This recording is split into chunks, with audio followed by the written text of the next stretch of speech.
Rent longer or buy even if it's tight? Alam mo yung tanong na paulit-ulit mong naririnig?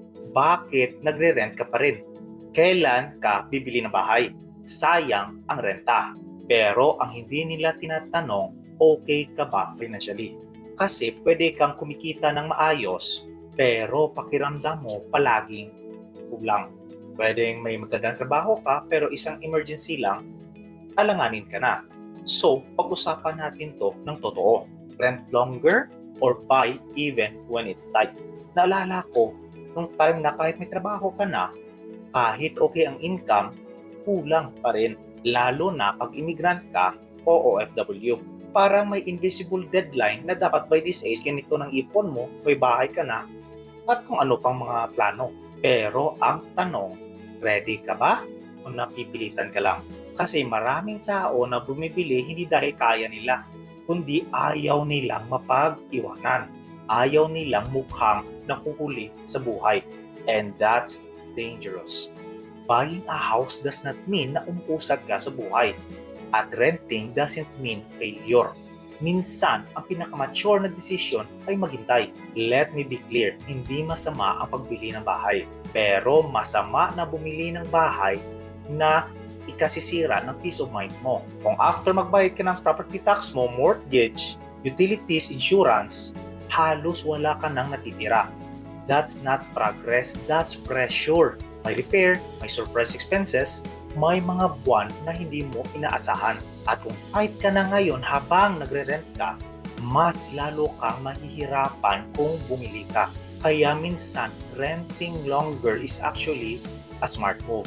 Hindi dahil takot ka, hindi dahil wala kang pangarap, kundi dahil inuuna mo yung stability bago sa status mo. Kapag nagre-rent ka at may konting sobra, meron ka na ngayong options.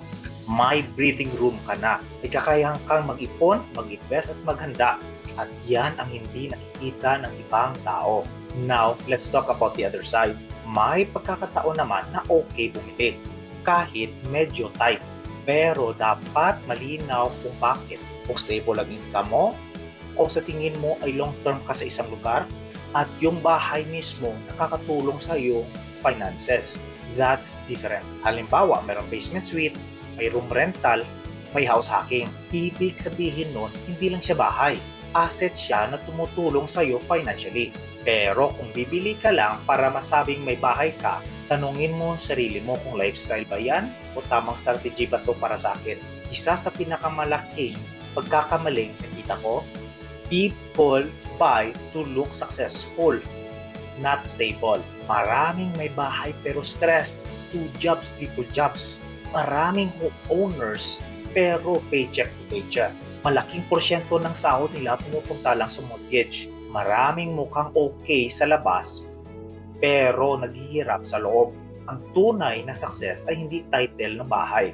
Ang tunay na success ay control. Control sa oras mo, control sa pera mo, at control sa mga decisions mo. Kaya bago ka magdesisyon, tanungin mo muna ang sarili mo ng tapat. Pag binili ko ba to, meron pa ba akong naiiwang savings? Meron pa ba akong emergency fund? Meron pa ba akong allowance pag nakamali ako?